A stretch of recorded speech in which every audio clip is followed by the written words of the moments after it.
guys, welcome back to another video. Today we are doing a streaming movie review. It's been a while since I've actually done one of these, and I have had my eye on Red Notice. This is a new Netflix movie that came out yesterday, and I just finished watching it just now. It stars Gal Gadot, Dwayne Johnson, as well as Ryan Reynolds, so three massive Hollywood actors, and you know, it's had a massive budget as well. $200 million for a Netflix film is insane, and yeah, let's go into it. The plot of this movie is basically boring, lackluster. In a nutshell, Ryan Reynolds plays a character by the name of Booth, and he is a known criminal in terms of like wants to like steal art. Like he just steals art pieces. And the movie itself is about these three eggs. These eggs are basically like Cleopatra's, like Egyptian art pieces. One's obviously in a museum, and that's kind of where the movie starts. You know, and then you've got The Rock, who is playing like a FBI agent who is obviously trying to stop Ryan Reynolds' character from stealing the egg. In a nutshell, that's kind of like how the film starts. I'm not going to like spoil anything because there is some twists in the movie, so I don't want to spoil that for people. But yeah, my issue with the plot is I felt like the film was trying to be loads of different things, and it just didn't really work. You know, you had like the spy element of the film because the music was very much like a spy based. You know, it felt a bit James Bondy at sometimes. The stunts were good. You know, you had gun firing shots, etc. There was some actual really good action sequences. I think some of the choreography in terms of the fighting was a bit off. Gal Gadot's leg all of a sudden just like got really high, and it looked a bit like wrong, like impossible.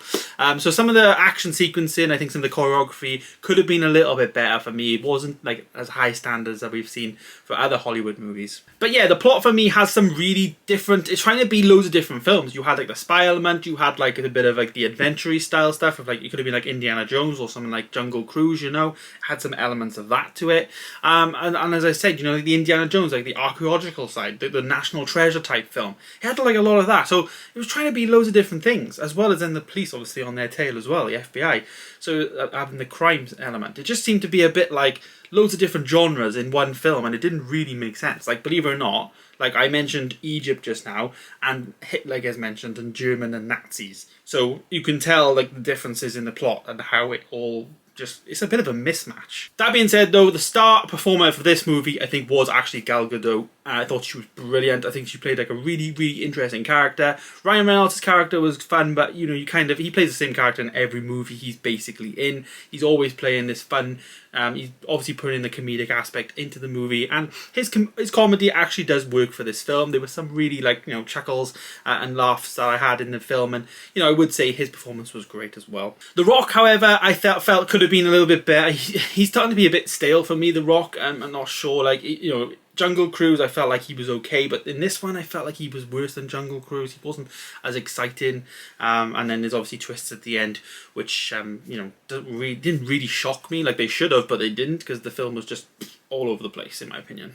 That leads me though to my review and my actual rating of the film. I'm going to give this a 4.5 out of 10. It's really, really low. I had some good elements to it though. I think some of the things I did enjoy was the camera work. There was like drone camera work, which was really, really good. Like you could tell that it would like transition into a normal camera, but it was done really, really well. I appreciated it. And I also did like the actual locations they filmed in. It felt like they literally went all over the world with this film. And you know, they had like these like title cards of like the new countries they were in, etc., or cities they were in. And I think that the locations they travelled to were just amazing, and some of the sets were just great. I always do this though in my streaming movie reviews, and that's like, did it feel like a TV movie? And it did feel like a TV movie. It probably should have been a series in my opinion. I think that would have worked better than a film.